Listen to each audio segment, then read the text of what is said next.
if Tom Brady does end up leaving New England, Cam Newton would be an excellent replacement. I think with Bill Belichick's offensive mind, having a mobile quarterback finally, not a slow TB12, 6-second, 40-yard dash quarterback, I think he'll be able to do excellent things there.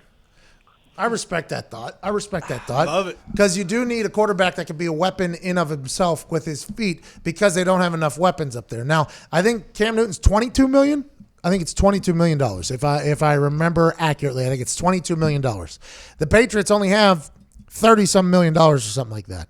So if you're going to have to pay Cam Newton $22 million, I mean, that's a very interesting number to have to pay him. You've got to bank for the new CBA, which adds another $12 million. But Cam Newton, if he's coming back to form, which Matt Rule and the Carolina Panthers have said that he is, and they're saying that they're going to ride with Cam Newton, he can take over a game all by himself. Now, not a lot of weapons still at the Patriots. Will you look for a guy to get up there who can take over and be the athlete that you need as not only a passer and a guy that runs Josh McDaniels' offense, which I believe is a pretty sophisticated offense, but also be a guy that can make a play with his feet? That seems like a right decision, a smart decision. Is Cam Newton that guy? I'm not 100% sure, but I'm appreciating the fact that it just got tossed up in the air. Will McDaniels change his offense for Cam Newton, or will he try to, make it more for Cam Newton? So when I was in college, I played for Rich Rodriguez.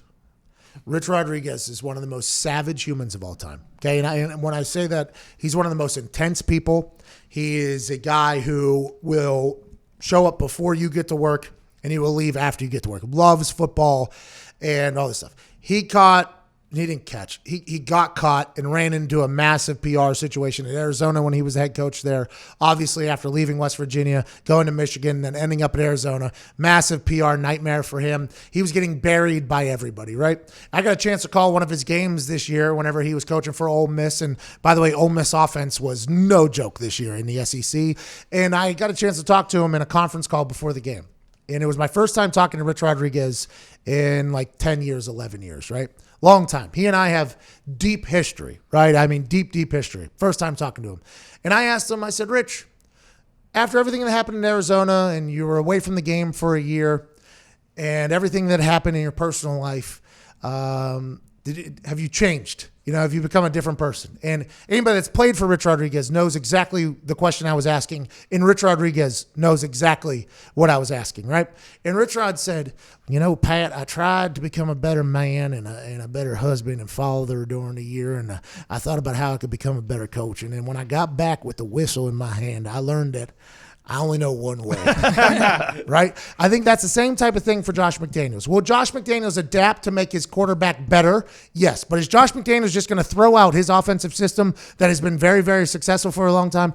I don't think that's the case. Will he adapt it for Cam Newton? Yes. But you'd be an absolute idiot if you're Josh McDaniels to say, you know what? I'm trashing this offense that has created the greatest quarterback of all time that has won 6 Super Bowls just to change it for this guy. Let's try to get this guy into our offensive system. And by the way, I think by all accounts, Cam Newton's a very smart guy. He can make every single throw. He's athletic. Maybe he'll be able to adapt to the offense much quicker than we think. But I think that's going to be interesting for Tom to go to a new offense for the first time in 20 years, if that happens. Now, granted, if he goes to the Los Angeles Chargers and they just give him the keys like Denver did to Peyton and Indianapolis did to Peyton, he just gets to run his own offense, that'll be a very different story. But whoever ends up in New England is going to have to adapt to a new offense as well. If it's Matty Stafford, which some people have linked to him, if it's Cam Newton, if it's Teddy Bridgewater, if it's any of these other quarterbacks that they want to bring in, they are going to have to obviously learn a new system, but that system has been very successful, and let's hope that the veteran quarterback could potentially learn that quickly. And I get teams who are going to get Cam are going to want to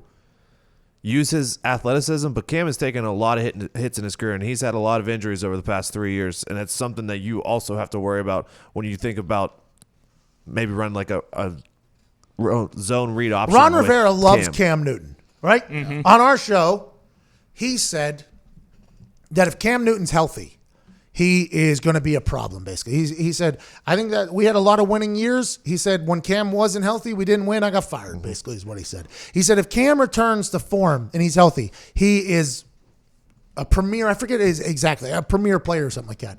What if the Redskins trade with the Carolina Panthers to get Cam Newton? And the Carolina Panthers end up at number 2 at this point. And the Carolina Panthers, who are looking for a new quarterback, everybody knows it's everybody. Well, no, they've said that they're going to ride with Cam Newton. But Right. let's just say that's a lie.